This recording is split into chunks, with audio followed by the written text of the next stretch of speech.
Entonces vamos a continuar ya con nuestra tercera clase y esto está referido a lo que es la independización.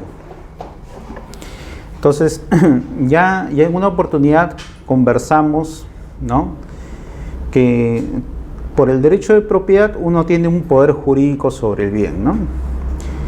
En cuanto a un bien, en el Código Civil, básicamente basándose en el derecho romanista, un poco la clasificación ha quedado como clasificado en bienes muebles y bienes inmuebles, ¿no?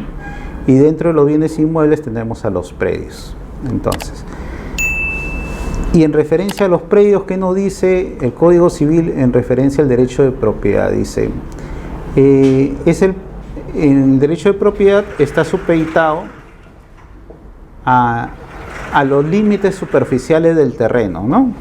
Entonces, en base al suelo, es que yo tengo límites superficiales que determinan mi extensión del derecho de propiedad. Y yo puedo edificar para arriba y puedo edificar para abajo o aprovechar mi terreno para arriba o para abajo, ¿no? Este es el derecho predial. Pero hay límites, hay algunas referencias de que no todo lo que se adhiere al suelo me va a pertenecer. Por ejemplo, los recursos naturales, ¿no?, que son del Estado, en el caso peruano, básicamente. Y en cuanto a las edificaciones que yo pueda acceder, porque por accesión vamos ganando o vamos obteniendo más derechos sobre la propiedad, sobre el límite de propiedad. Por ejemplo, cuando edifico una casa, la declaratoria de fábrica que lo hemos visto, ¿no? Esto está sujeto, habíamos dicho, a la zonificación, a la habilitación urbana, etc. Entonces ya tenemos que es un predio, que es el derecho de propiedad predial, y ahora vamos a entrar un poco a la clasificación de los predios. La clasificación de los predios en la actualidad básicamente la podemos dividir en predios urbanos, ¿no?, y en predios rústicos, ¿no? ¿Y qué diferencia uno del otro? Urbanos es aquellos que están destinados o en todo caso implementados para nosotros poder vivir en ellos, ¿no? De ahí que para llegar a un predio que sea urbano, incluso hay que seguir todo un proceso administrativo, ¿no?, que se inicia con la aprobación de proyectos vía municipal y culmina con la recepción de obras en los casos de las habilitaciones urbanas. ¿Qué norma rige el proceso de habilitación urbana? La ley 29090, que es la norma que en la actualidad está rigiendo. El reglamento, el decreto supremo 08/2013, y actualmente modificado por la ley 30494. Entonces, urbanos, lo que sirven para vivir, ¿no?, para que el hombre pueda vivir. Y rústicos, por el contrario, tenemos básicamente dos subclasificaciones que le podemos dar a los predios rústicos, ¿no? Predios rurales y predios eriazos. Los predios rurales son aquellos que cuentan con el servicio o en todo caso existe agua, que uno puede dedicarlos, estos tipos de predio, a lo que es la agricultura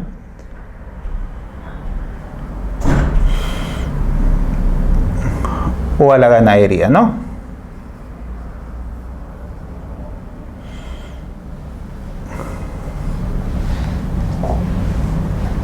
A la agricultura de cultivos, ¿no?, y a la ganadería agropecuarios. Y los predios eriazos son aquellos que no tienen básicamente abastecimiento de agua y por lo tanto no sirven para estos tipos de usos que se le podría implementar.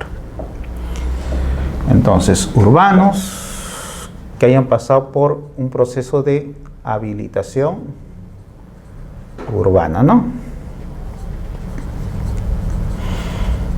Ley 29090.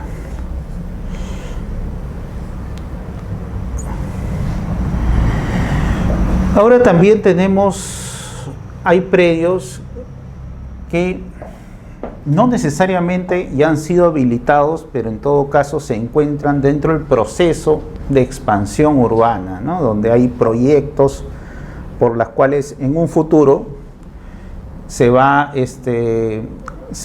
piensa un poco incrementar lo que es la ciudad.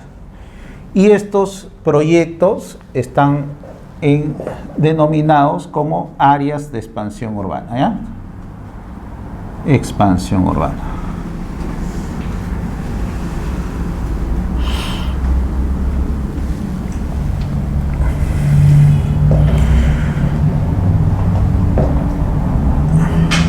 Es decir, todavía tienen la referencia de ser predios rústicos, sean rurales o eriazos, ¿no? Pero ya hay un proyecto expansivo para que en un futuro lleguen a convertirse en predios urbanos, ¿no?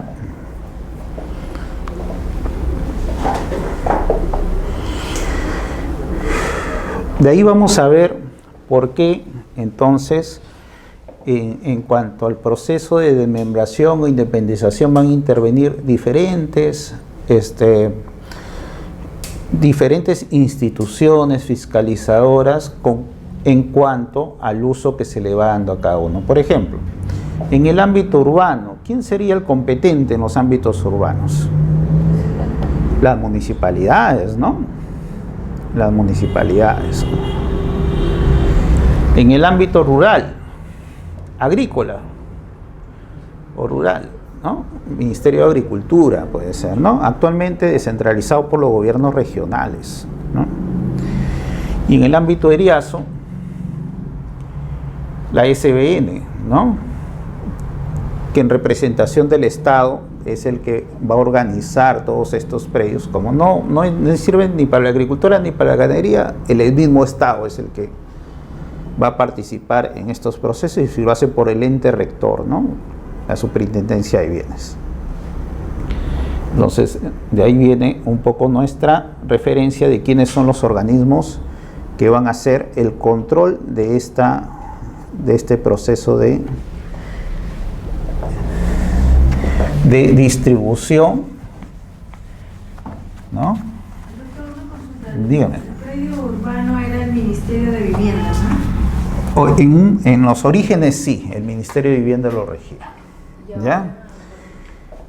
Las municipalidades, lo descentraliza la función a cargo de las municipalidades. El Ministerio de Vivienda queda como un ente que va a impulsar las edificaciones, los procesos edificatorios. En todo caso, va a procurar abastecer a las personas de una vivienda, y si hay algunas trabas burocráticas va a buscar simplificarlas, incluso denuncia Indecopi cuando las municipalidades no cumplen con su función, ¿no? Entonces, es un ente como un ente rector de un sistema que va a procurar abastecer viviendas a las personas. Pero ¿quién es la competente para determinar si el predio ya se convierte en urbano o no? Son las municipalidades en sí, ¿ya? Doctor, ¿y el Ministerio de Agricultura ve lo que son los predios rurales? Los predios rurales. ¿Los eriazos? La Superintendencia de Bienes Nacionales. La Superintendencia de Bienes. Sí. SBN, ¿ya? Doctor, una consulta. En la partida, ¿cómo yo puedo diferenciar que es un predio rural? ¿En la parte de arriba? Claro. Claro. Una de las referencias de la inmatriculación, y que es función del registrador, es determinar qué tipos de bienes que se le está implementando para la publicidad, ¿ya?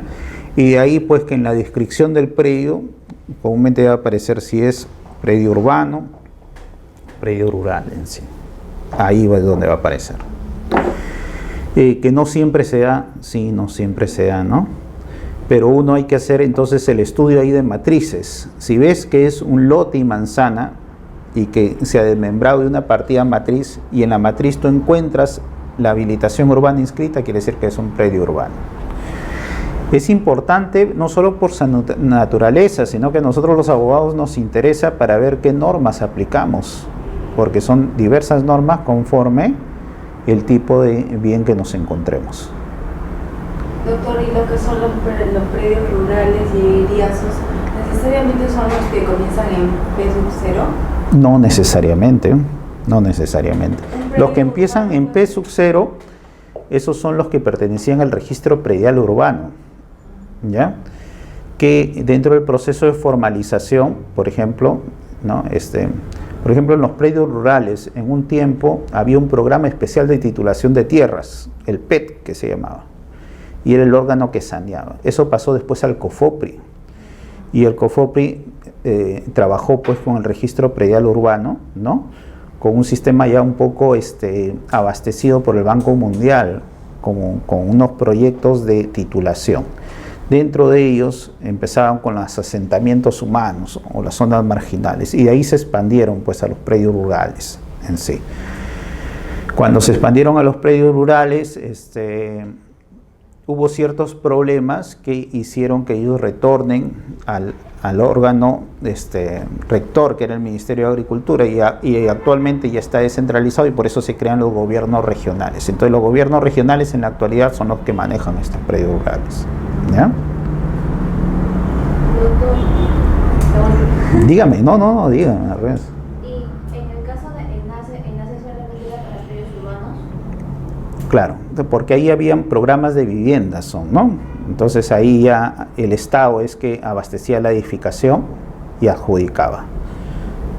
En la actualidad también COFOPRI también está impulsando ya los procesos de saneamiento y programas de vivienda, así que también ellos están impulsando, por ejemplo, las declaratorias de fábrica, independizaciones, adjudicaciones después, ¿no?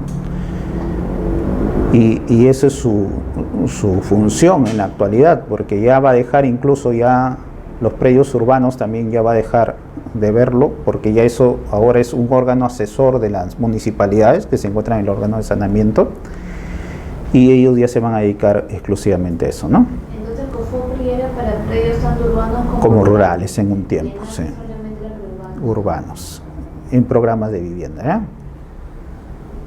Entonces, ¿qué son urbanos? Básicamente es cuando un predio se le abastece de los servicios básicos para que uno pueda vivir, ¿no? Agua, luz, vías, etcétera. Para esto se crea primero, hay un plan metropolitano para ver vías principales y de acceso, y ahí ya empieza lo que es el proceso de habilitación, ¿no?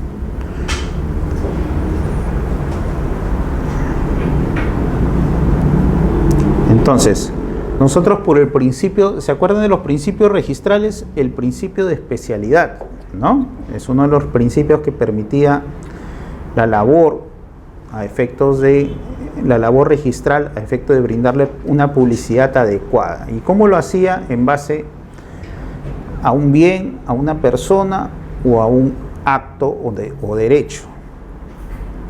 De ahí tenemos que, en el caso de propiedad inmueble, por ejemplo, nuestra publicidad en registro de predios está organizada en base al bien, ¿no? Y nosotros tenemos por eso el folio real, ¿no? ¿Cómo está? Buenas noches. Bueno.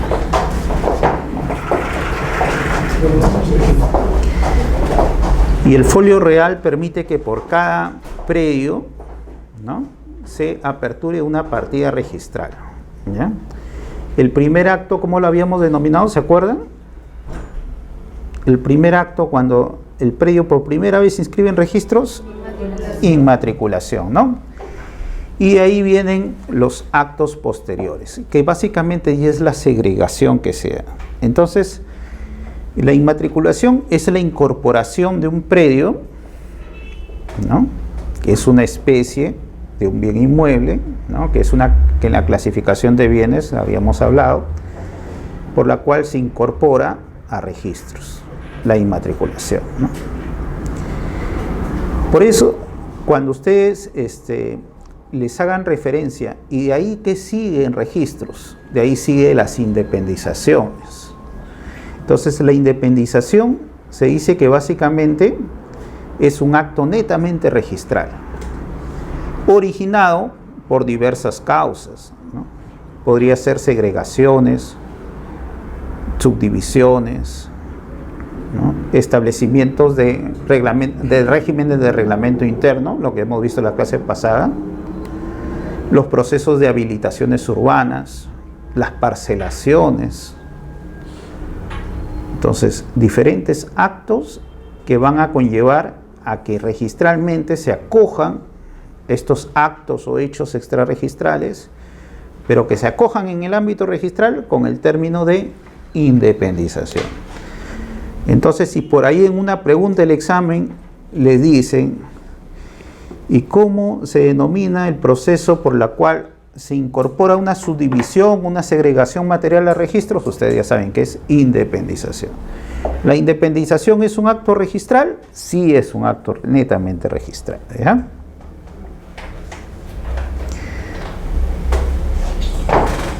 Entonces, la segregación material es el hecho jurídico que va a ser, por ejemplo, una subdivisión que en el ámbito registral se publicitan como el acto de independización, ¿no?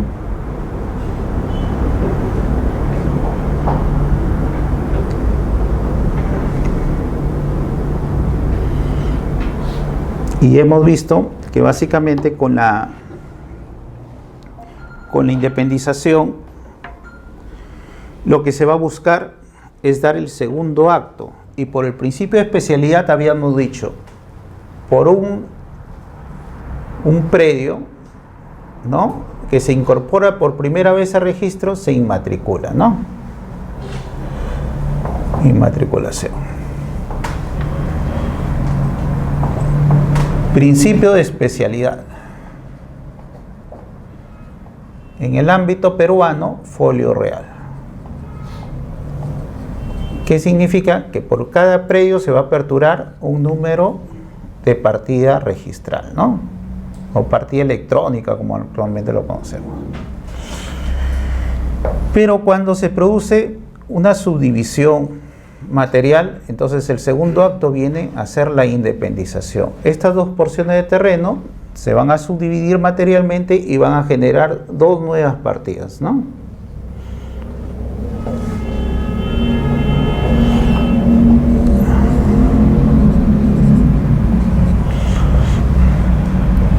¿Y por qué? Por el principio de especialidad.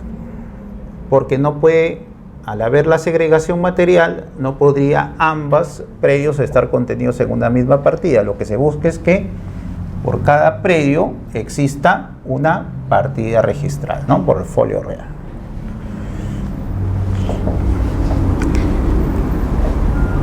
Ahora, la necesidad de buscar estos actos que se denomina atomización, porque se va buscando desmembrar el predio en diversas partidas, se deben a causas, por ejemplo, sociales. Y ya habíamos visto, básicamente, la escasez de suelos hace que nosotros, que tenemos un lote de terreno inmenso, ¿no? Si es rural, por ejemplo, vamos a buscar darle o sacar el mayor costo-beneficio. Si estamos en los planes de expansión urbana, vamos a buscar quizá urbanizarlo, ¿no? Y en base a ello buscamos el cambio de naturaleza por este proceso de habilitación urbana que lo hemos dicho, ¿no? Hay aspectos sociales, económicos y familiares dentro de ellos. Entonces, la independización, efecto registral, ¿no? ¿Por qué? Porque el propietario busca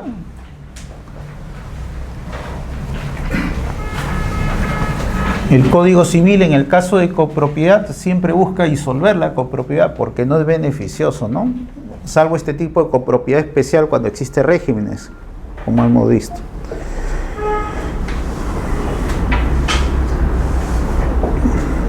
Cuando somos partes de una sucesión, en todo caso, otros orígenes cuando adquirimos partes de un predio, cuando habilitamos, y cuando constituimos regímenes, ¿no? Diferentes tipos de causas que pueden dar origen a este acto registral de independización.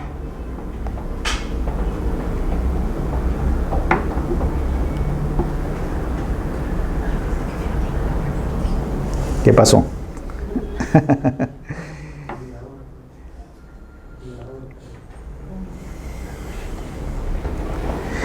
Básicamente, ahora no es lo que rigen, qué documentos formales presentar a registros públicos, si ustedes quieren saber, ¿no?, en base al tipo de predio, es que es necesario conocer lo que es el reglamento de inscripción de registro de predios. Entonces, dedica todo un título especialmente a lo que es independización, ¿no? Y como requisitos generales se hace referencia a contener la descripción del área del predio, y nosotros tenemos en la actualidad un proceso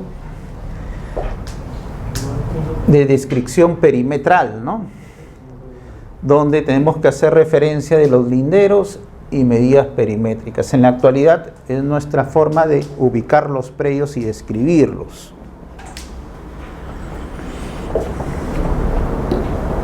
Esta referencia que lo tenemos desde los orígenes de registros, ¿no? Ustedes ven tomos muy antiguos, por ejemplo, que le hacen referencia de la descripción perimetral, pero no basado en calles, no basado en avenidas, no basado en lotes, ¿no?, porque básicamente había poco proceso de habilitaciones urbanas en aquel entonces, o casi nada.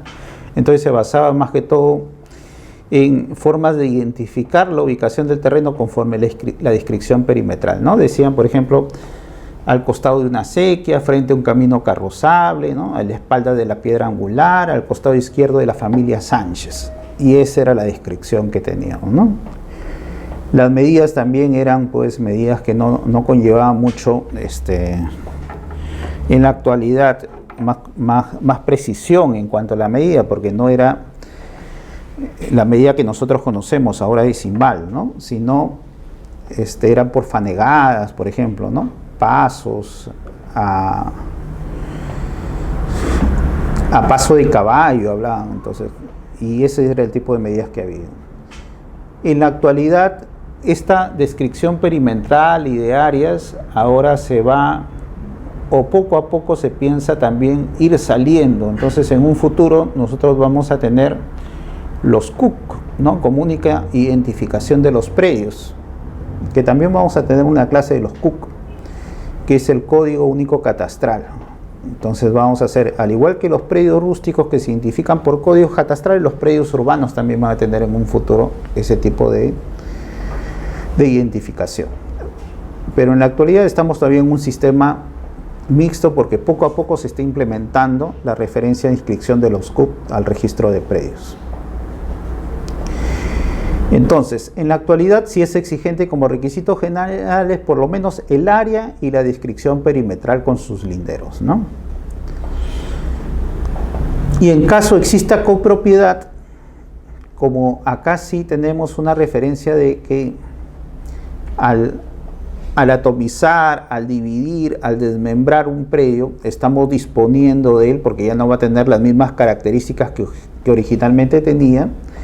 En este caso, se va a exigir, cuando exista copropietarios, que todos los copropietarios presten su conformidad, ¿no?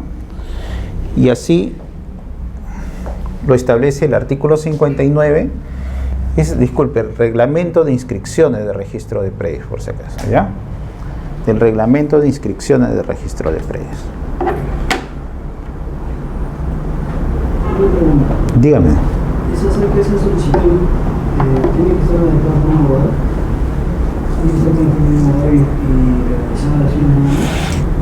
No es necesario. ¿Por qué? Porque es el consentimiento de las personas. Simplemente es el mero consentimiento, sí.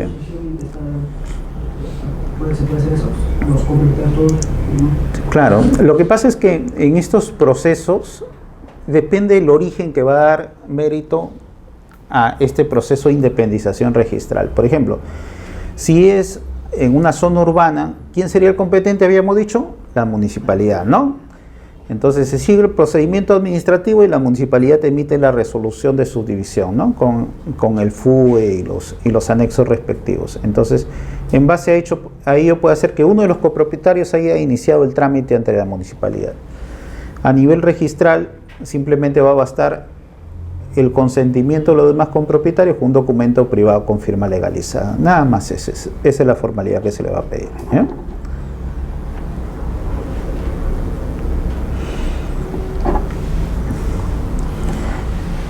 Para estos actos registrables, el reglamento de inscripciones nos exige en la actualidad ya ir a la par el registro de derechos con el registro físico de los predios, ¿no? Y para ello es fundamental la participación del área de catastro.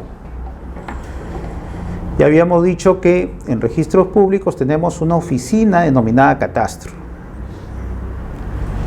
que no es un catastro propiamente dicho, sino que es un ente que recopila información de las diversas entidades generadoras de catastro, de diversos actos que se han registrado y que han dado origen a fraccionamiento. Por ejemplo, los procesos de regularización de edificaciones donde se segregaban predios, o en todo caso por disposiciones judiciales, disposiciones administrativas, entre otros, ¿no? Entonces esta oficina se va abasteciendo de esa base técnica. Para el registrador, que es abogado, este aspecto técnico necesita el pronunciamiento de los ingenieros, de los arquitectos que trabajan en esta oficina. Y ellos participan más que todo cuando se da origen a este acto de independización, pero de predios que no provienen de lotizaciones o habilitaciones urbanas inscritas. ¿Por qué? Porque si estos fueran independizaciones de lotes ya inscritos, esa información ya la cuenta registros, o sea, la administración ya la tiene. Y la administración no puede pedir al administrado información que ya posee, por eso, ¿ya? Pero en consecuencia, si se va a independizar o desmembrar parte de un predio, de un lote, sin que se modifique el proceso de habilitación urbana, en ese caso sí va a tener que pasar por estos tipos de áreas.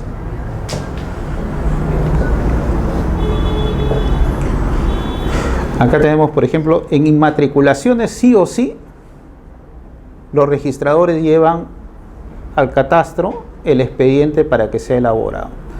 ¿Por qué? Porque el supuesto de inmatriculación es que no debe haber un predio inscrito, ¿no? Y en base a eso, catastro informará pues si existe o no inscripciones en referencia a los planos adjuntados. En independizaciones, solo las independizaciones que no provienen de lotizaciones o habilitaciones urbanas, ¿eh? ¿Podría repetirlo? Claro. En inmatriculaciones es necesario siempre la participación de catastro para determinar que el predio no esté inscrito. Si el predio está inscrito o el catastro advierte que parte del predio está inscrito, en todo caso va a ser observado, porque si no se haría lo que se llama una duplicidad.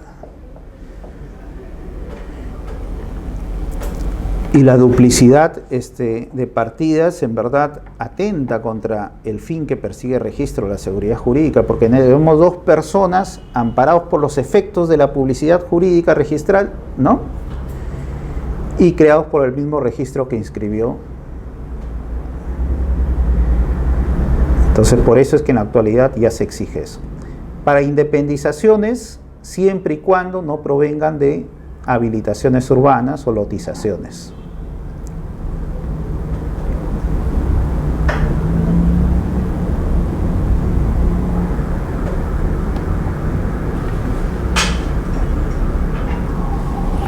En caso de procesos de formalización informal, ¿no? Estos procesos donde participan las entidades formalizadoras, COFOC y SBN, entre otros. Las anotaciones preventivas sobre prescripciones adquisitivas de dominio de parte de los predios, de parte de los lotes, habilitaciones urbanas, la recepción de las obras cuando culmina el proceso de habilitación urbana y ha variado, ¿no? Los mismos en sus medidas. Todos estos van al área de catastro. Esta directiva es bueno que la conozcan, la 03-2014, que es la que actualmente nos está rigiendo.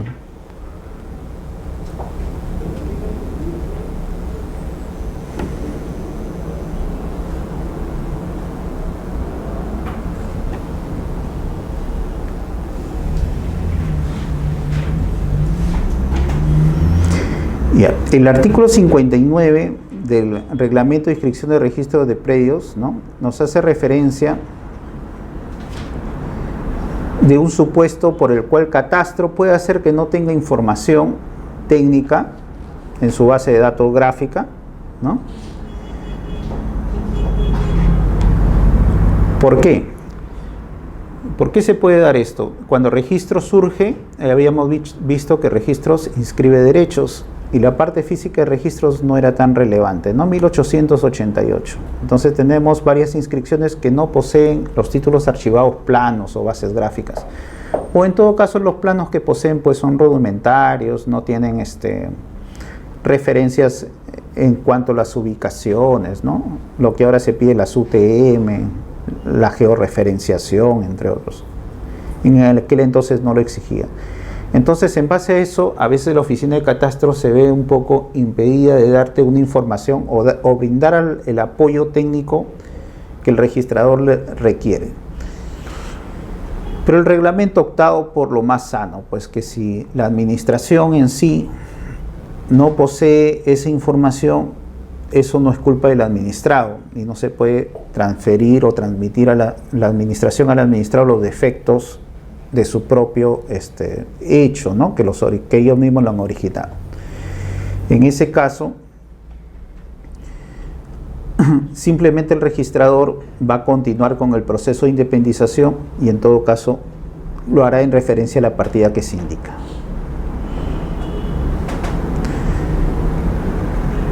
Y en el acto mismo de independizar, ya no se hará referencia de cuál es el área que queda remanente, ¿no? Porque habíamos visto que teníamos una partida matriz, ¿no?, donde una parte se va a independizar, ¿no? Por ejemplo, de 1000 metros se iba a independizar 100 metros. Supuestamente debe quedar 900. Esto no lo puede determinar el catastro. Pero lo que se hace, se desmembra los 100 metros y acá simplemente se le pone la anotación de independización.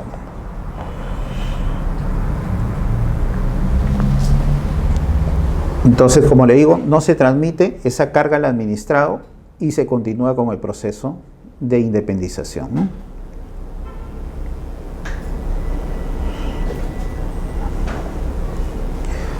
Ahora, como estamos en el ámbito, todo lo estamos viendo del ámbito de calificación, hay que tener cuidado en cuando uno ingrese estos actos de independización bajo los supuestos de regularización de edificaciones o bajo los supuestos, por ejemplo, de independización de predios rústicos o predios rurales. En esos supuestos, si no presento el plano de independización desde un inicio, lo que va a pasar es una tacha sustantiva del título, ¿ya? Entonces, en el ámbito registral ustedes tengan cuidado eso, y los orientadores siempre exijan esos planos cuando les pidan que van a ingresar una independización en estos tres supuestos. Vamos a ver estos supuestos a lo largo de la clase de hoy día, así que son alcances generales de la calificación. Vamos a basarnos en el primer supuesto, predios urbanos. ¿Qué eran predios urbanos? Habíamos dicho que eran aquellos que se encontraban con los procesos de habilitaciones urbanas, ¿no? ¿A cargo de quién están estos procesos de habilitaciones urbanas? Municipalidades, ¿no?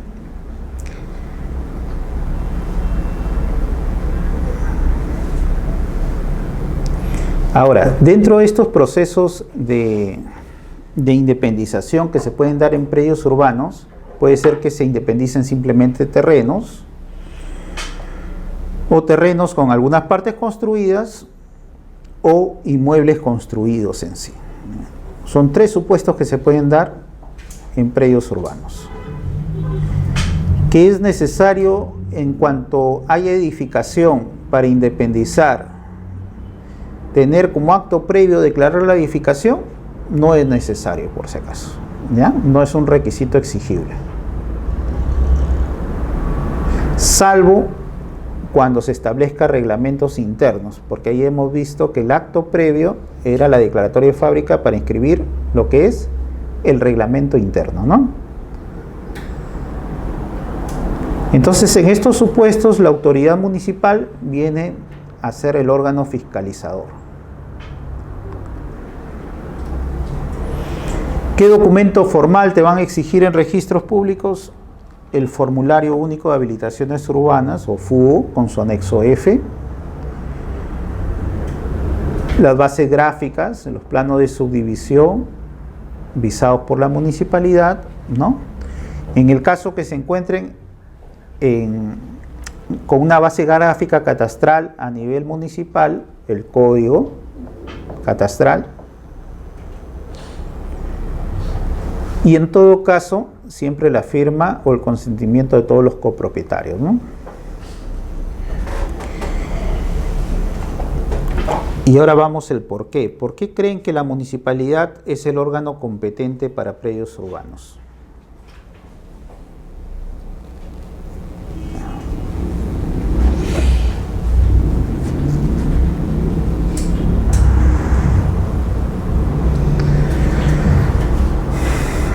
Muy aparte del control del urbanismo, el derecho urbanístico es un derecho que fue descuidado por nuestro sistema registral, ¿no? Y muy a la par todavía cuando surge esta ley 29090, 27157 y otras normas que hubieron, todos hablan siempre de regularización. Entonces, ¿qué quiere decir? Que no estamos acostumbrados a seguir los pasos previos o conforme se debe dar, ¿no? Y eso genera que no haya una simetría en cuanto a las construcciones. Sin embargo, cuando uno ve películas en el extranjero, ¿no? Ve que todas las casas son parecidas, ¿no? Y uno dice, qué ordenado, qué bien se ve eso, ¿no? Y cuando volvemos a nuestra realidad, ¿no? Una casita de 2 pisos, otra de 10 pisos, otra de 3 pisos, ¿no? Otra de 1 piso, etcétera.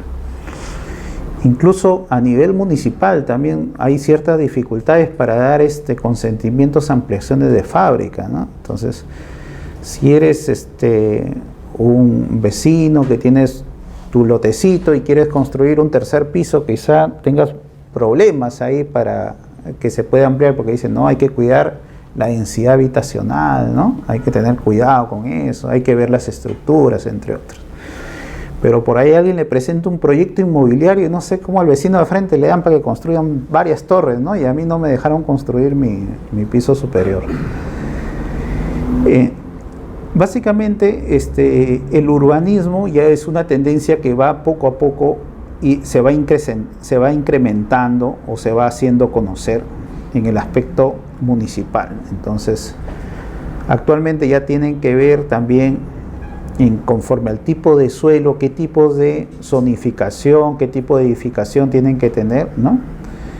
Y un poco cuidar la densidad habitacional, porque la misma también básicamente repercute en las faltas de esa vida de confort que habíamos hablado, ¿no? Cuando hablamos de terrenos urbanos dijimos que es para vivir y para vivir en confort supuestamente, ¿no? Entonces podemos tener un conjunto habitacional muy bonito, con departamentos de primera, todo, pero sin embargo no llega el agua, supongamos. Entonces, ¿qué ganamos comprando un departamento ahí, no? O está tan hacinado que no hay movilidad para desplazarse, entonces, y es un caos, ¿no? Todos los días luchar para conseguir el transporte público. Incluso hasta para el privado, no hay estacionamiento, ¿no? Y ahora todas las calles parecen ya ser estacionamientos, ¿no? En las noches todas las calles están llenas, hasta por acá incluso, ¿no? Entonces no se da en sí un espacio ordenado. En esto infunde mucho el urbanismo y es porque las personas que viven en un ámbito urbano supuestamente deben tener estos servicios básicos para poder vivir. Por eso se dice que la segregación indiscriminada conlleva al deterioro de la vida urbana, pues falta de áreas verdes, falta de espacios, incluso en los mismos departamentos que son muy hacinados, muy pequeños. Entonces las familias no pueden tener como antes, bueno, los lotes eran un poco grandes y las familias eran numerosas y todos vivíamos ahí, ¿no? Ahora pues ya los hijos menores, la mamá estresada dentro de la casa con los hijos, lo lleva al parque, mejor que vayan por ahí, ¿no? Entonces eso hasta a veces también puede ser peligroso. ¿Por qué? Porque el niño ya está en un ambiente abierto, con las juntas que se pueden dar, y en los conos es un poco más caótico, ¿no? Porque las pandillas están a la casa de los chicos que se están desarrollando, pues, ¿no? Bueno, pero esta es nuestra realidad y nosotros tenemos que apegarnos que sí hay en el ámbito urbano formas de segregación material que al final van a conllevar a que de todas maneras registro refleje esa realidad en el ámbito registral. Y existe por eso causales de desmembración que en el ámbito registral van a producir la independización, que no van a pasar por el ámbito de autorización municipal. La primera de ellas tenemos la regularización de propiedad de edificaciones al amparo de la ley 27157, la que hemos visto básicamente, ¿no? Cuando hablamos de declaratoria de fábrica.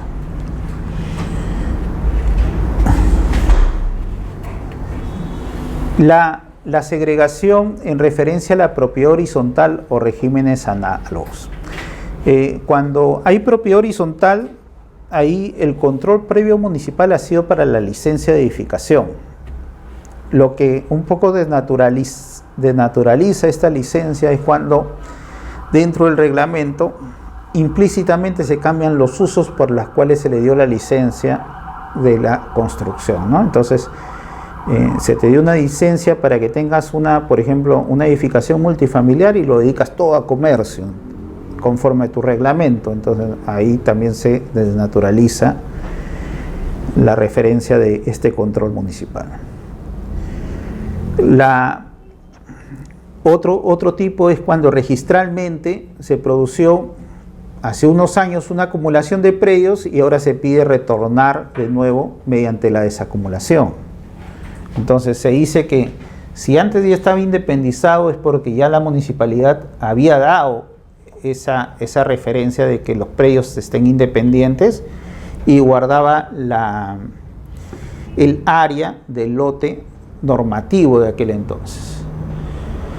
Pero registralmente se pidió acumularlo, entonces ya sería absurdo volver a ir a la municipalidad para que después otra vez autorice la desmembración. Entonces registralmente se acoge lo que se llama desacumulación de partidas también. Y bueno, dentro de las disposiciones judiciales o administrativas, en los procesos de formalización, ahí tampoco interviene la municipalidad.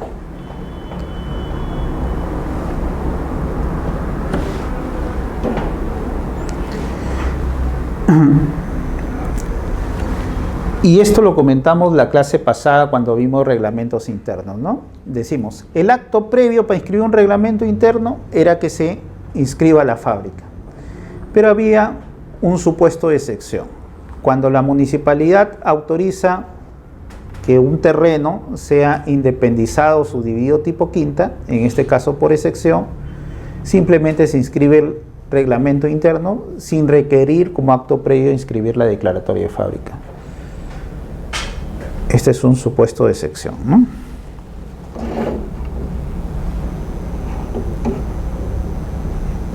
¿Ustedes se dedican al ámbito inmobiliario o no? ¿Han cogido casos del ámbito inmobiliario? Sí. ¿Y cómo es en las municipalidades? Un poco, ¿es rápido sacar licencias? ¿Cómo es en el ámbito municipal? Más o menos comenten sus experiencias. Generalmente se vende y después se regulariza. Eso es lo que pasa en la generalidad, ¿no? Eso es lo que pasa en la generalidad. Sí, pues. No, pero también hay un control, ¿no? Un control municipal un poco fuerte. Es difícil porque como está consolidado ya simplemente tiene que caminar nomás la municipalidad. Sí, ¿no? ¿No? Bueno. Está un tema, pero camina sobre el hecho, no camina sobre el derecho. Sí, a mí me pasa eso. ¿Y a ustedes en el ámbito registral, cómo es? ¿Les han venido casos, preguntas sobre estos tipos de actos o no? Sobre independizaciones, básicamente. Sí, ¿no? Siempre, es el día a día, ¿no? En el ámbito registral. Y como ven, hay diversos supuestos, entonces, y por cada supuesto hay normativas especiales, hay que regularlo bien. Ahora, la predictividad es, creo, una de las... O sea, la predictibilidad es un principio por la cual las instancias administrativas deben basarse en sus pronunciamientos para que el administrado sepa cómo va a resultar su acto, ¿no? Pero cuando se habla de normas de regularización hay que tener cuidado porque ahí las interpretaciones tienen que ser restrictivas. Entonces, por ejemplo, por la ley 27157, en estos supuestos de subdivisión por regularización de fábrica, ¿no? Entonces, ahí te dice, por cada unidad inmobiliaria de la declaratoria de fábrica se va a partir una partida registral. Entonces, el supuesto de ahí es que de hecho ha habido un fraccionamiento. Por ejemplo, se construyeron 2 casas y cada casa es independiente, ¿no? Entonces, lo que hago sobre mi lote de terreno, yo declaro por la ley 27157 que existen 2 predios. En consecuencia, ya de hecho, voy a tener que generar 2 partidas porque tenemos 2 unidades independientes. Esto que ahora está un poco más claro no siempre fue así, porque llegó el momento en que las personas tenían, por ejemplo, un terreno de, supongamos, 2.000 metros cuadrados, ¿no? Y declaraban acá una caseta de vigilancia, supongamos de 10 metros cuadrados. Y decía, como yo estoy declarando mi fábrica acá y la ley me permite, por regularización de fábrica de vivir, quiero que me subdividas esto de esta forma, decía. Entonces no tenía nada que ver, pues, el proceso de regularización con este acto de independización, ¿no? Entonces de ahí ya que en el ámbito de primera instancia venían, pues, los obstáculos que decían que no, porque acá no hay fraccionamientos de hecho y hay que tomar estas normas en forma restrictiva. Y si no hay edificación acá, entonces, ¿bajo qué ámbito yo te voy a independizar? Porque acá lo que estás haciendo, como dice el señor, ¿no? Es pasándote por eso, o sea, burlando el ámbito municipal de control, ¿no? Y ya de hecho ya estás generando tú una independización sin ser municipalidad, sin ser la autorizada.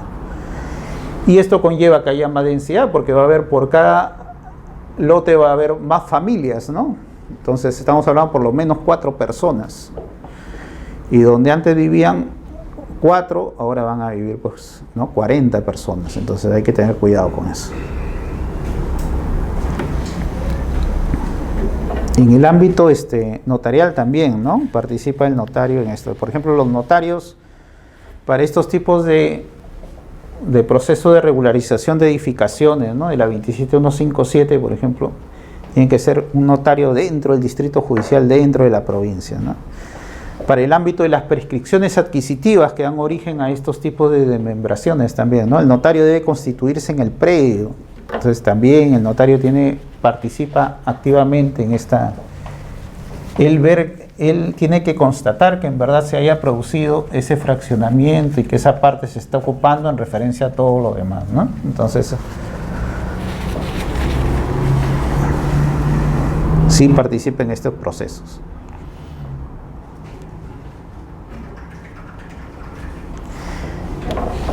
Entonces la desacumulación básicamente, acá no interviene la municipalidad porque ya la municipalidad en su oportunidad hizo referencia a que acá quedaba el lote 1, el lote 2 y por una voluntad del mismo propietario, ¿no? Registralmente, que esto tenía una partida 1 y acá tuvo una partida 2, ¿no? Él lo acumuló y que generó una única partida con los dos lotes, ¿no? 1 y 2. Entonces, si él esto lo hizo registralmente, porque la independización, al igual que la acumulación, son actos registrables, entonces dice, ¿por qué ir a la autoridad municipal y volver a pedir una resolución de fraccionamiento? Basta que él pida lo que es la desacumulación, considerando que ya ha habido, que ya en su oportunidad fueron aceptados que ahí habían dos lotes contiguos. Esto es una solución bien práctica para muchas personas que quieren pedir la subdivisión, ¿no? Sin embargo, por desconocimiento, comúnmente le dicen, usted va a independizar, tiene que ir a la municipalidad y seguir todo un proceso, ¿no? Municipal, administrativo, que encarece el costo, el tiempo y lo demás. Entonces, primero ¿le van a pedir este acto? Sí, vamos a hacer el estudio de títulos para ver si antes fueron dos lotes. Y en todo caso, con un documento privado con firma legalizada, simplemente se hace este acto registral de desacumulación, ahorrando costos, ¿no? La crítica a esto ha sido que, pero es una crítica más que todo a este acto registral que dicen, pero quizá la municipalidad sí permitía que haya lotes de 100 metros, pero ahora puede ser que ya no lo permita y que necesariamente sean 200 metros cada lote, ¿no? Entonces, no por el acto registral estamos burlando lo que son los parámetros urbanísticos en la actualidad. Pero como son actos registrales, entonces esa referencia de desacumular yo creo que no está descartada y sí puede darse, ¿no? La independización por regularización de edificaciones, esta es la que habíamos hablado, ¿no? Habíamos dicho que las edificaciones construidas antes de, ¿qué fecha? ¿Se acuerdan?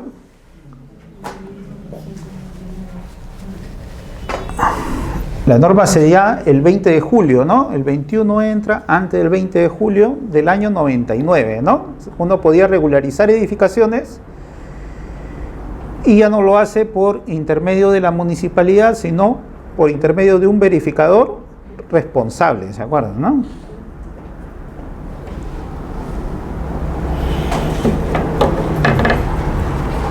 Antes costaba 4 soles para saber quiénes son verificadores responsables. No sé si el costo sigue siendo el mismo, ¿saben? 5 soles esta hora, ¿no? 5 soles. En estos supuestos de regularización de edificaciones, básicamente es lo que le había comentado, ¿no? Existe 2 edificaciones construidas, una al costado de otra, y por lo tanto ya de hecho se ha producido lo que se llama la independización, ¿no?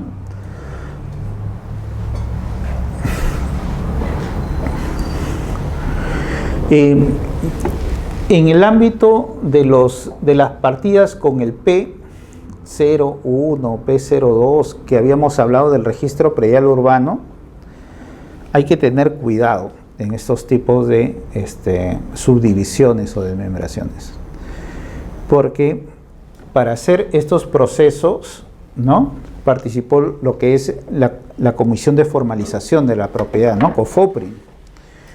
Entonces COFOPRI hace estudios técnicos antes de empezar a formalizar, ¿no? Dentro de ellos recauda información de las diversas entidades de registros, de las municipalidades, ¿no?, el Ministerio de Cultura, entre otros, si se encuentran en zonas monumentales, si están en zonas de riesgo también, ¿no? Y después ya inicia el proceso cuando ve que es factible realizar el saneamiento, ya empieza con el proceso registral. Entonces, en su etapa de elaboración técnica, ellos levantan los catastros.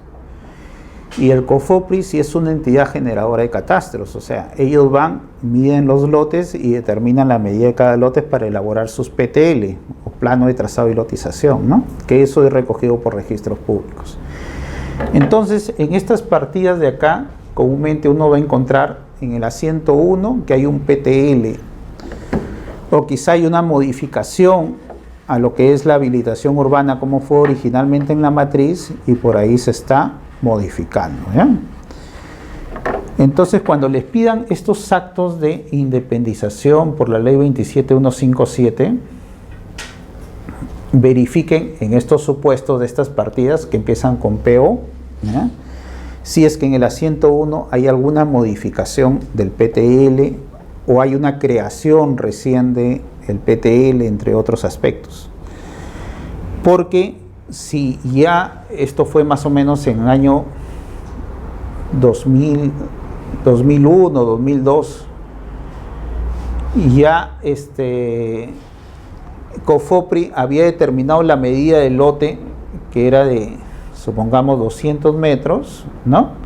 Entonces no va a prosperar que se declare la fábrica y registralmente se busque independizar esto en 100 metros cada uno.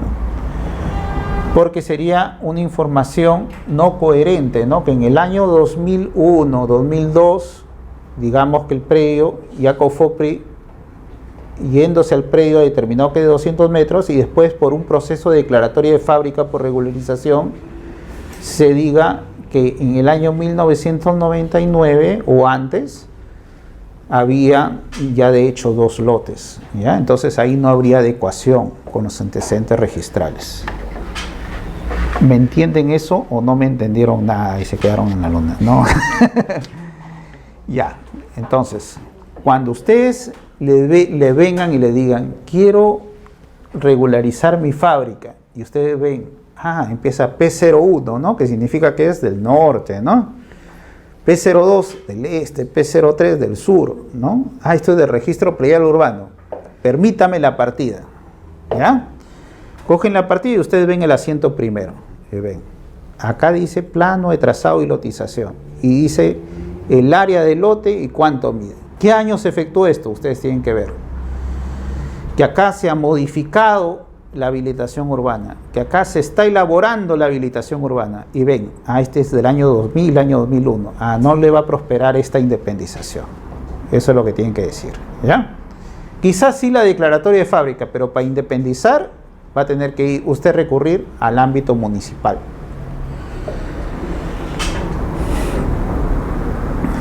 Entonces, eso se da en estos tipos de predios. ¿Me entendieron? ¿O siguen igualito? No. Quizás lo que ustedes que están más al tanto de las partidas registrales comprendan, pero aquellos que no están tan al tanto de las partidas registrales, pues esto es ¿no? Estoy hablando marciano. Cuando es regularización de fábrica. Cuando es regularización de fábrica. Porque si yo dos empresas han venido a ver lo que es la fábrica o han venido a ver quieren planos, ¿no? Y dicen, plano de trazado de realización, y luego en los asientos que vienen ya más adelante dicen modificación del plano de trazado y realización. Exacto.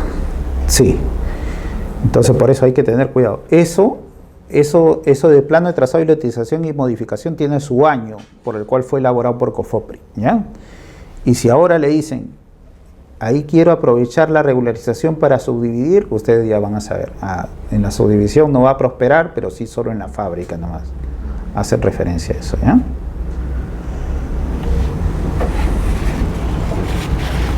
Ahora, si la partida registral dice predio rústico y no dice predio urbano, ¿prosperaría lo que es la regularización de edificaciones?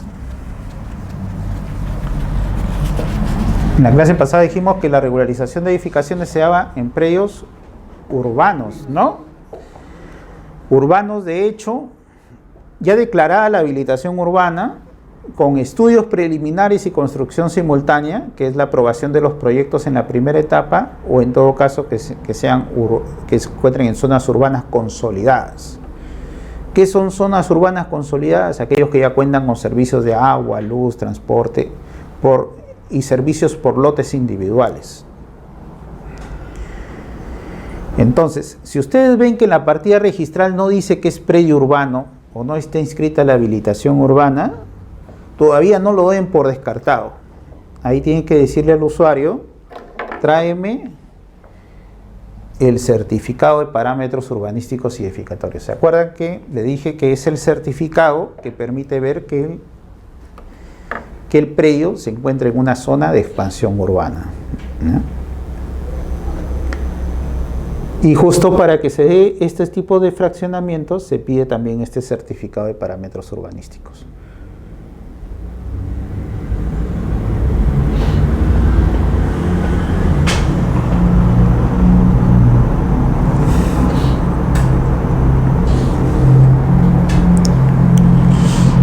Ahora, la ley 27333 incluso habla de que estos procesos de acumulación o subdivisión realizados mediante FOR también pueden elaborarse por escritura pública, insertando el FOR a esa escritura pública, ¿no?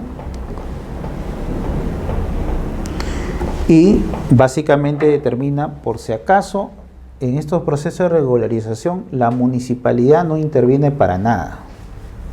No hay control urbanístico ahí por parte de la municipalidad. Entonces, cuando se presenten los planos en estos tipos de procesos de regularización, la única exigencia son que los planos estén visados por el verificador responsable, ¿ya?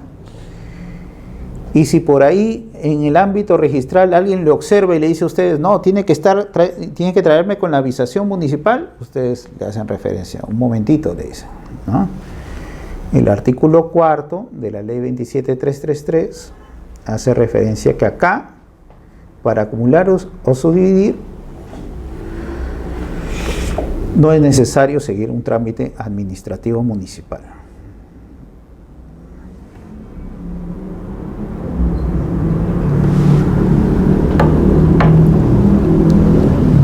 Incluso en el artículo 7 dice, en las regularizaciones tramitadas al amparo de la ley 27157. Y cuando vimos qué tipo de regularizaciones había por la ley 27157, dijimos de declaratorias de fábrica, también de prescripciones adquisitivas de dominio y también de títulos supletorios a nivel municipal, ¿no?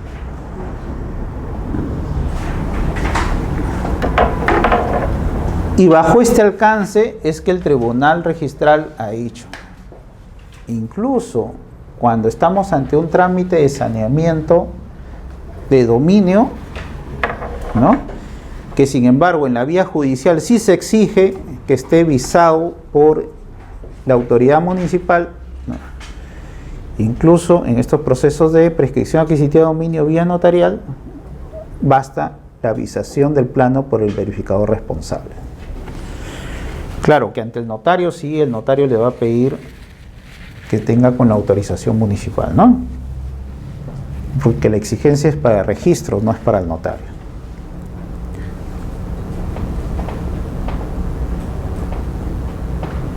En el ámbito notarial viene varias prescripciones adquisitivas en tu notaría. ¿Las hacen o no las hacen?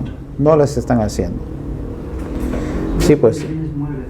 De bienes muebles, prescripciones de bienes. De inmuebles no le gusta. Claro, después vienen las denuncias, ¿no?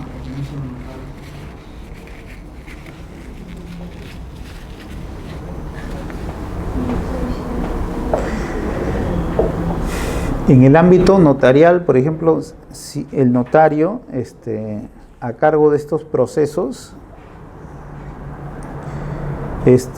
hace una labor de juez, porque él declara el derecho de propiedad y manda a cancelar el asiento de dominio del último propietario, ¿no? Entonces, de ahí viene la crítica, pues, si en verdad es un proceso no contencioso, porque cuando lo pasan al notario de la ley 27157, decía que es función del notario, y la ley 27333 que lo tiene que tomar en su registro de asuntos no contenciosos.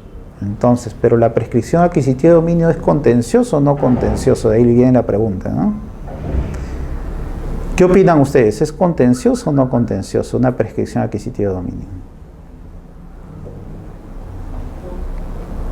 Si le estás quitando el derecho a alguien, tú como posesionario y él como propietario, y tú le estás quitando su derecho, cancelándole su dominio y tú llegando a ser el nuevo propietario, ¿sería contencioso? Debería ser contencioso, ¿no? Y acá en el ámbito notarial supuestamente no contencioso, y quizá que por ahí el reparo un poco del notario decir, ¿no? Bueno, acá yo no soy juez, por más que haya una norma que me dé esa competencia, ¿no? Entonces los notarios, la referencia que tiene que ellos cuando ven algo que puede ir contra una norma de orden público, contra la moral, la buena costumbre, ellos pueden decir, acá no participo. Pero los procesos de prescripción vía judicial a veces demoran muchos años. Claro, también viene eso. Porque considera que de alguna falla en la resolución puede llegar a sala, después está a la Suprema y de la Suprema a veces también regresa a sala. Sí, claro, esa es la realidad que se da en el ámbito judicial, pues. Pero, a ver, en el ámbito judicial sí es contencioso, pues, ¿no? Es un proceso abreviado, ¿no? Entonces ahí sí la naturaleza cambia. ¿Y por qué en el notarial es no contencioso? Entonces ahí también queda un poco la disyuntiva, ¿no? ¿Qué cosa pasa en ese supuesto? En su caso también en el proceso judicial, cuando no conoces el domicilio a quienes vas a quitar la titularidad del propietario, hay un curador procesal, ¿no? En el ámbito notarial no se da eso, ¿no? Te notifican por edictos. A ver, pues, si ustedes leen el peruano en los avisos judiciales, si por ahí le están prescribiendo su propiedad algún día, ¿no? Eso se dan por ahí, ¿no? Bajo el alcance que se desconoce el domicilio, ¿no? Con una declaración jurada. Entonces, como que ahí también hay un poco de afectación, quizá un debido proceso, quizá, ¿no? Porque puede hacer que al final no, simplemente puede ser que yo no tenga forma de formalizar con el que me vendió la casa porque él a ver la compró el propietario y ya es imposible juntarlo a él y la anterior para regularizar este tracto, ¿no? Entonces, y es meramente un proceso de formalización de ese tipo de acto, ¿no? Que si sigue un proceso de judicial va a salir, como usted dice, pues, ¿no? Después de unos años todavía, ¿no? Y pensando en que a nivel registral no cambie la situación también, ¿no? Entonces también hay un proceso. Bueno, yo veo que la norma se puede dar para estos supuestos, pero en el ámbito de otro supuesto donde la persona quizá viajó, quizá no se encuentra, o en todo caso todavía no le terminan de pagar el precio, por eso no otorga el título, entonces también hay otras referencias, ¿no?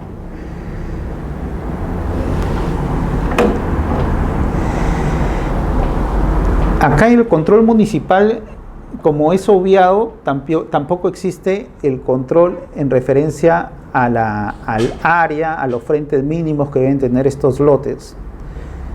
Pero mediante un decreto supremo del 2003, el 027, ¿no? Cuando hablaba de dotes normativos ya consolidados, en este caso, pues simplemente un poco se dio una referencia que en este caso ya existía el lote normativo y no tendría por qué objetarse esa referencia, ¿no? De las medidas. Entonces muchas veces cuando se declaran las edificaciones por regularización de edificaciones y se subdivide, algunos verificadores dicen no hay incumplimiento del lote normativo, incluso para declarar la fábrica nomás en los informes de verificación, ¿no? Entonces, bueno, ellos hacen el estudio de los parámetros y ven que no cumplen, por eso lo declaran, ¿no? Pero hay una referencia en cuanto a este tipo de cargas que puede ser superada por este dispositivo legal, ¿ya? Esto ya lo habíamos visto en la clase pasada, en referencia a los reglamentos internos, ¿no? Acá tampoco se requiere lo que se llama resolución municipal, porque supuestamente acá ya pasó por el filtro municipal en cuanto aprobó la licencia de edificación y dio la conformidad y declaratoria de fábrica.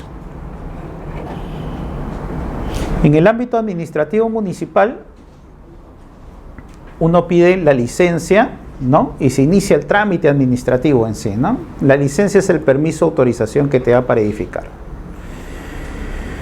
Hay una comisión que es la que evalúa las edificaciones que son un poco más complejas, pero edificaciones de 120, de un lote de 120 cuadrados, unifamiliares o que no tienen gran complejidad, a eso se llaman edificaciones de licencia de aprobación automática. Basta que yo a la entidad municipal le lleve los requisitos que me exige la ley 29090, me sella la recepción del FUE y con eso yo ya empiezo a construir. Pero hay otros tipos de procesos, por ejemplo tipo B, tipo C, tipo D. Ahí se necesita o bien vas a un particular que es un revisor urbano, o bien pasas por una comisión técnica municipal. Al revisor urbano, como es particular, le tienes que pagar para que te dé su informe de validación, ¿no? Y con eso uno puede pedir la licencia B, C y D y empiezas a construir. Pero si lo quieres hacer vía municipal, la municipalidad ya crea su comisión técnica que te aprueban estas licencias y después ya te produce lo que es la conformidad de obra, ¿no? Y con esta conformidad de obra y los FUEs, uno va a registros e inscribe lo que es la declaratoria de fábrica final, ¿no? Entonces, la clase que habíamos tenido antes era el proceso de regularización de fábrica vía verificador responsable, ¿no? Que hay que separarlo del procedimiento regular, que es vía municipal, donde se saca licencia, concluye la obra, pides tu conformidad y la declaratoria de fábrica en sí. Entonces, cuando se producen estos procesos de declaratoria de fábrica con licencia, conformidad de obra y declaratoria en sí, entonces ahí ya no tiene sentido pues que la autoridad municipal esté evaluando, ¿no?, si cada departamento está cumpliendo con la normatividad mínima para habitar, etc. Lo que hay que tener cuidado son en el caso de remodelaciones o en el caso de modificaciones de reglamentos internos, porque ahí a veces se está yendo contra la zonificación y se crean unidades inmobiliarias, por ejemplo, tipo comercio, a pesar que la declaratoria de fábrica no te había autorizado para tener ese tipo de edificaciones.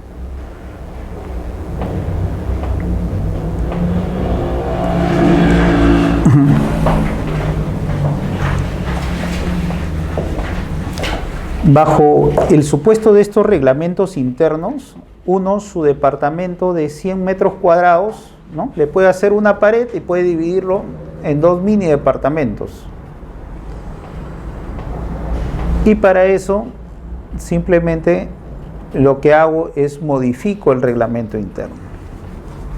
Ahora, en muchos casos, los registradores incidían en que si se cumplía o no se cumplía con, por ejemplo, para un departamento para vivir, ¿no?, cuando eran menores a 40 metros cuadrados, o sea, estaban tan hacinados los departamentos que los registradores a veces incidían y decían, bueno, acá yo no puedo subdividirte esto, en todo caso, tráeme un certificado de habitabilidad que te dé la municipalidad para ver si es posible poder vivir ahí, ¿no?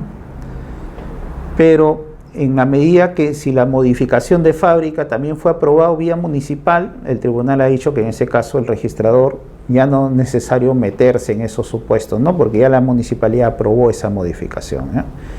Pero ¿y qué pasa en el caso de regularizaciones? Bueno, también va a ser responsabilidad del verificador responsable, en su caso, determinar si procede o no procede esa subdivisión por regularización de edificaciones. ¿Ahí me han entendido o no me han entendido? Tengo mi departamento de 60 metros cuadrados y lo quiero dividir en 2 de 30. ¿Podría hacer eso? ¿No? como oficina. Ahí está una salida legal. Claro, sí, tiene razón. Sí, uno lo puede independizar como oficina. Pero si la licencia ha sido aprobada como una vivienda, ¿podría uno independizarlo como oficina?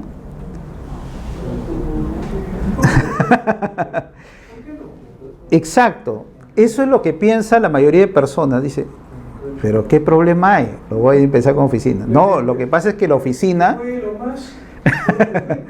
Lo que pasa es que para poner oficina a un edificio necesitas una autorización municipal para eso. Y para eso la municipalidad te va a decir, bueno, entonces modifícame la fábrica, ¿no? Y vamos a ver si se adecúa a la zonificación o no se adecúa a la zonificación para darte ya esa licencia. Pero si un registrador, en base a lo que usted dice, acepta simplemente ese cambio de zonificación, porque está ahí ya metiéndose a referencias de competencia municipal, ¿no? Al aceptar una subdivisión de un departamento en 2, 3 oficinas. Entonces, implícitamente lo que está haciendo ahí es burlando la zonificación, ¿no? Por ejemplo, en muchas viviendas, la parte que es garaje la habilitan para oficinas. Sí, pues. O sea... Y la municipalidad da licencia y nunca pone pero. Así es. Lo que usted dice es lo que pasa en la realidad, ¿no? Es lo que pasa. Lo que pasa es que yo le digo, en el ámbito registral hay que tener cuidado hasta dónde va la competencia del registrador, ¿no? Entonces, en el ámbito registral, en cuanto a la calificación, hay que ver que si en verdad la licencia fue dado para hacerlos oficinas o comercio y para poder aceptar estas modificaciones de reglamento interno. ¿Ya?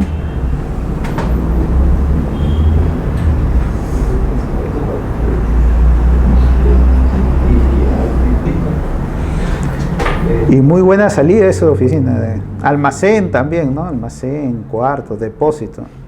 Algunos le llaman multiusos, he visto también que dicen, ¿no? Multiuso. ¿Cómo dicen? En las zonas que son comerciales, Yeah.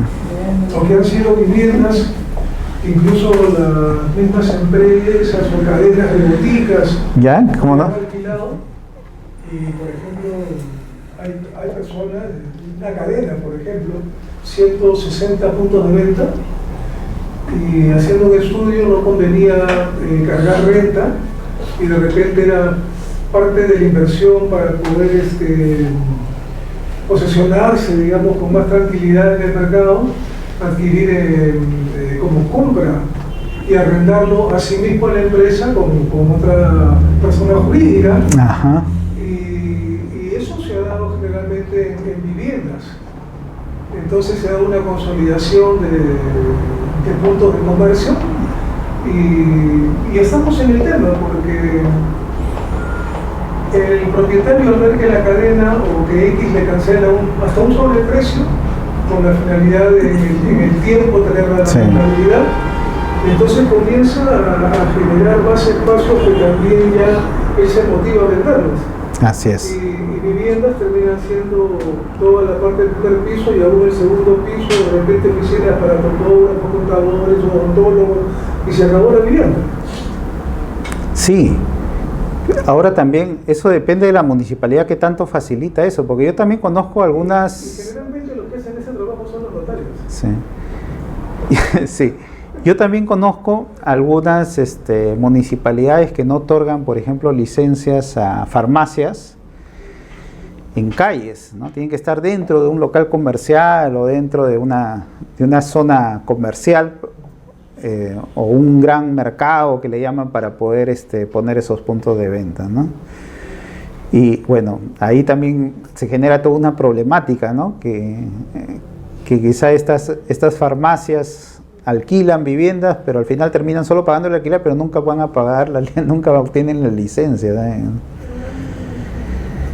Y lo que le dicen es, tráigame, al menos a nivel registral, que es comercio, ¿no? Pero ya el aspecto jurídico ya tiene que manejarse y se independiza. Y se independiza. Entonces, ¿qué hacen? Buscan, pues, las modificaciones de los reglamentos, y ahí viene la referencia. Pues si un registrador es competente para poner a una edificación que fue dada con licencia de vivienda, ¿no?, que tenga espacios dedicados a comercio, ahí no podría entrar, ¿no?, supuestamente.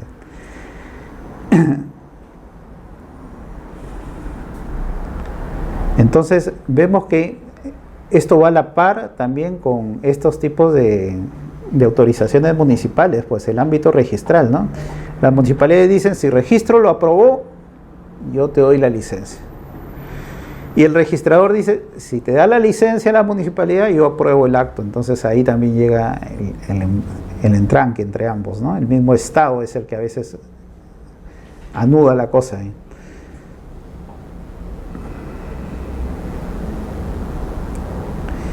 Ahora, en cuanto a edificaciones que se dan en techos o en esta reserva de aires que habíamos hablado la clase pasada, ¿no?, cuando alteran la volumetría, ahí hay que pedir autorización de la Junta, ya saben, ¿no? Entonces, cuando voy a edificar sobre mi aire reservado, como voy a variar la volumetría de la edificación, la Junta tiene que aprobarme estos tipos de independización. Ahora, en cuanto las independizaciones que se dan dentro de los reglamentos internos, estos básicamente también tienen que ser aprobados por la Junta de Propietarios. Entonces, trabajo para los abogados, ¿no? Si alguien le dice, quiero independizar mi departamento que mide 100 metros cuadrados en 2 mini departamentos, supongamos que ya le ha autorizado la municipalidad la modificación. En su caso, ya saben que tienen que hacer su asamblea de Junta de Propietarios para que ellos autoricen, en todo caso, estas modificaciones que va a tener el departamento. ¿Y por qué? Porque también van a variar los porcentajes de participación.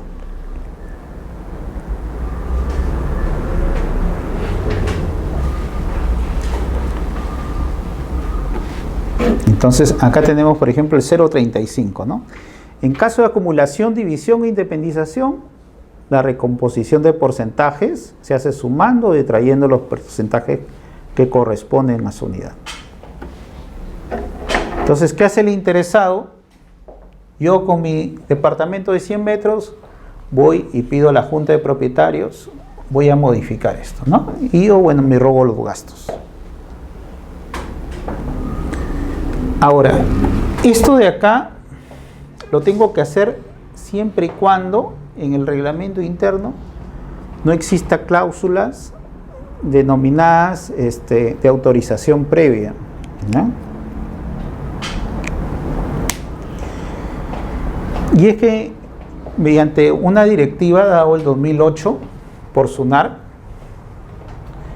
se vio pues que si no perjudico a ninguno de mis vecinos, subdividiendo mis porcentajes de participación, porque al final voy a pagar lo mismo por los gastos o por las juntas de propietarios, entonces básicamente ese permiso es una mera formalidad.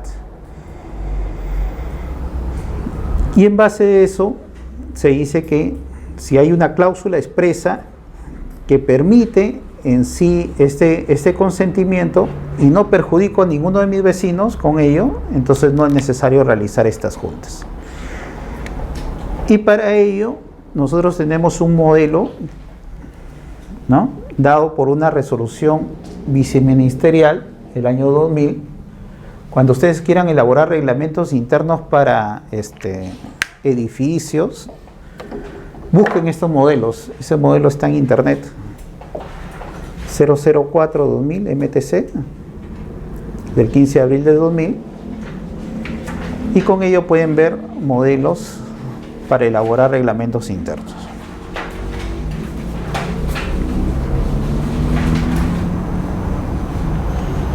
El mismo Estado proporcionó los mecanismos para que los edificios puedan tener sus reglamentos y no sean observados al momento de inscribirse en registros públicos.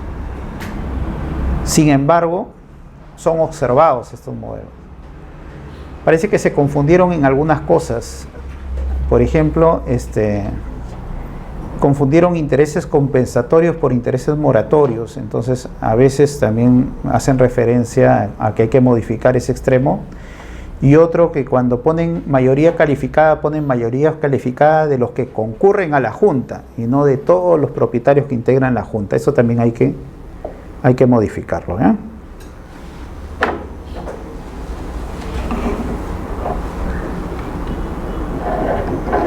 Entonces, ¿qué hago yo, por ejemplo, si les pido a mis orientadores? A ver, tengo un edificio de 3 pisos,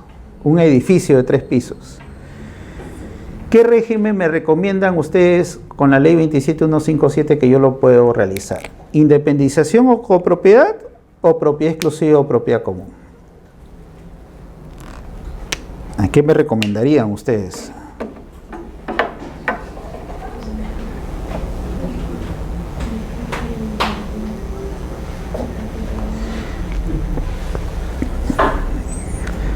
¿Cuál de los dos regímenes es obligatorio en los edificios? El régimen de propiedad exclusiva y propiedad común, ¿no? En edificios. ¿Por qué? Porque el suelo es común, necesariamente, ¿no? Y porque todas las edificaciones están sobrepuestas sobre un suelo que es común, ¿ya? Entonces, ¿qué régimen me aconsejarían? De propiedad exclusiva y propiedad común, ¿no? Ahora, ¿dónde yo podría conseguir un modelo para reelaborar yo recién estoy saliendo de la universidad, pues quiero tener mis primeros casos, ¿no? Entonces me voy a los edificios, vamos a sanear acá toda la junta de propietarios. Vivo, supongamos, en un conjunto residencial. Uy, mejor todavía, ¿no? Tengo clientes por todos los blogs. Entonces me voy, ya saben, a esa directiva, ¿no? Ahora, ustedes aprovechen estas referencias y pónganle los tips. Pónganle, señor, vamos a poner referencias de consentimiento previo. Ese es mi valor agregado yo como abogado, que los demás no conocen como abogados. Entonces lo pongo ahí, ¿no? Y encima, cuando ya estén independizados, yo los voy a poner en alerta registral para que ustedes les comuniquen cualquier cosa que hay, ¿no? Entonces, ¿no? Entonces ya, o sea que usted encima todavía va a estar atento de mi propiedad, a pesar que yo no le estoy pagando. Sí, encima todavía. O sea, ¿no? Entonces van a estar ahí. Y ese es también el valor agregado de ustedes en referencia a otros abogados, que no van a conocer estos tipos de actos que son necesarios y que pasan el día a día, pues, ¿no? A nivel notarial, ¿no? Esto pasa todos los días. La junta de propietarios a nivel notarial, a veces los notarios concurren a las asambleas, ¿no? Tienen que estar, yo vengo a tomar un acta de lo que ustedes acuerden, ¿no? Y el calladito tiene que tomar el acta de lo que acuerdan, ¿no? Que la vecina le tiró un zapato al vecino, que se peleó, todo eso. No, le ponen lo relevante, ¿no? Que se eligió a la junta y tanta cosa, ¿no? Lo relevante. Y esas copias certificadas, en la actualidad, ahora tienen que ser presentados por el mismo notario. Ya no pueden ser presentados por cualquier abogado. Entonces, si ustedes no hubieran venido a las clases de Derecho Registral y ustedes toman las copias certificadas y lo presentan a registros, el registrador los tacha y le dice, no estás en el módulo del notariado, tienes que estar en el módulo del notariado, ¿no? Y para eso están los presentantes de notaría, que son los que llevan estas referencias ahí, ¿no? Estos documentos. Entonces ya saben. Cláusula de consentimiento previo, tienen sus modelos, ya saben que tienen que presentarlo el notario, y si ustedes lo van a presentar como abogados, que el notario los ponga en el módulo del notariado, ¿no? Para que lo presente. Y eso le va a hacer la diferencia en referencia a otros abogados que pueden tener todo el conocimiento jurídico, pero el práctico estos no los conoce, ¿ya? Ahora, tengo un predio en expansión urbana, tengo un predio que es rústico, pero en la realidad es urbana, y yo quiero hacer la declaración de fábrica por verificador. ¿Lo puedo hacer? ¿Qué van a decir ustedes? No, porque no es urbano, van a decir, a ver, présteme su certificado de parámetros urbanísticos, van a decir, ¿no? Y eso no lo conocen todos los abogados, entonces ya ustedes conocen eso, ¿no? Un certificado de parámetros urbanísticos. Y con eso quiere decir que sí van a poder llevar el proceso de regularización de fábrica, independización, prescripción adquisitiva notarial, título supletorio, entre otros, ¿no?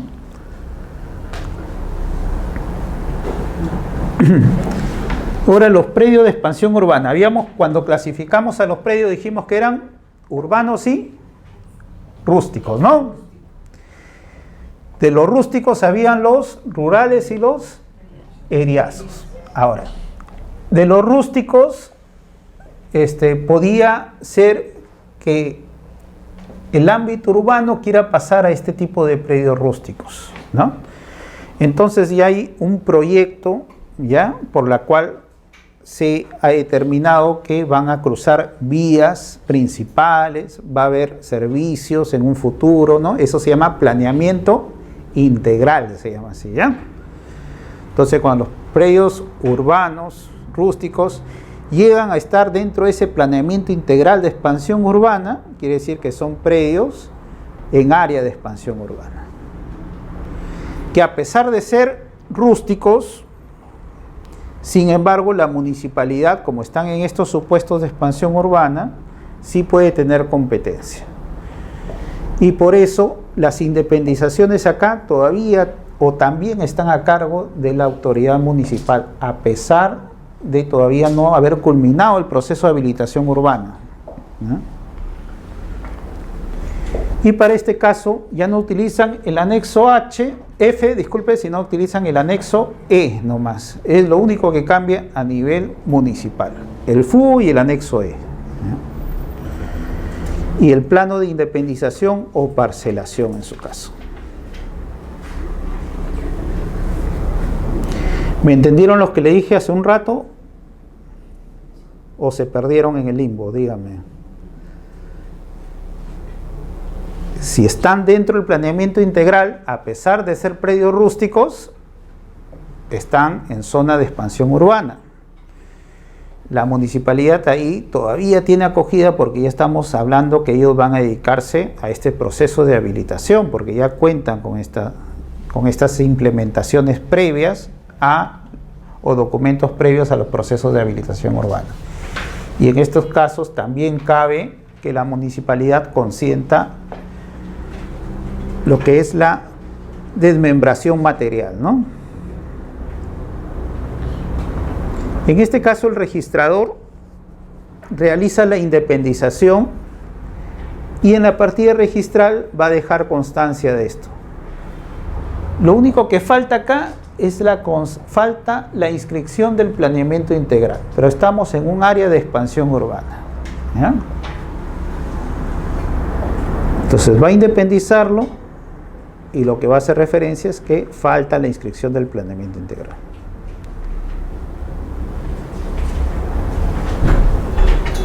Eso que lo pone como una carga. Lo pone en el rubro B, paradójicamente, a pesar que debería, como usted refiere, ir en el rubro D, ¿no?, de cargas y gravamen, ¿no? Como la descripción del predio, lo independiza y lo pone ahí como un título. Por si acaso acá falta la inscripción de planeamiento integral aprobado.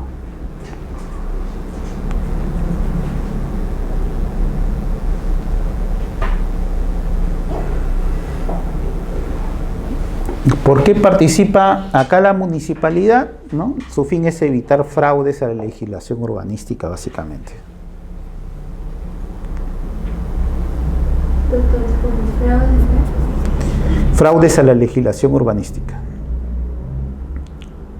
Lo que pasa es que cuando ustedes adviertan los certificados de parámetros urbanísticos, en estos certificados determinan cuánto debe medir un lote, qué uso debe tener, cuánto debe tener mínimo de frente, mínimo de fondo, el área libre y demás aspectos así urbanos.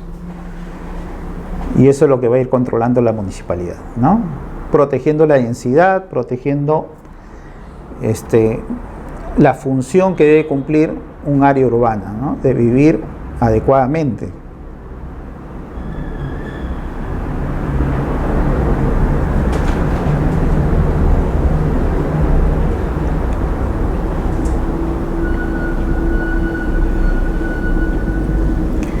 Y en los predios rústicos, tipo rurales, en este caso, ¿no? Estos, ¿quiénes lo veían? ¿Se acuerdan? ¿Quiénes dijimos que eran los entes rectores? El Ministerio de Agricultura, descentralizado por los gobiernos regionales, ¿no? Entonces, los gobiernos regionales ahora están a cargo de esto, ¿no? Que estaba, en su caso, el COFOPRI y antes de él, el PET, ¿no? Programa Especial de Titulación de Tierras, hicieron los saneamientos. Entonces, acá, el documento privado solicitando igual la independización con los datos, área, linderos, medidas perimétricas. En su caso se encuentren en zonas catastradas, se necesitará el certificado catastral respectivo, y en zonas no catastradas la constancia de no estar catastrado, ¿no?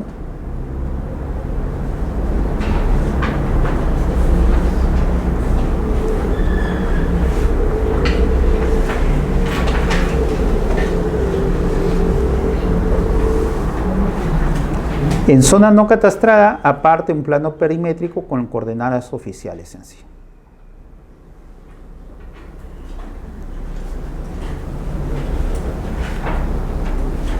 Y bueno, creo que ahí hemos culminado este acto de independización.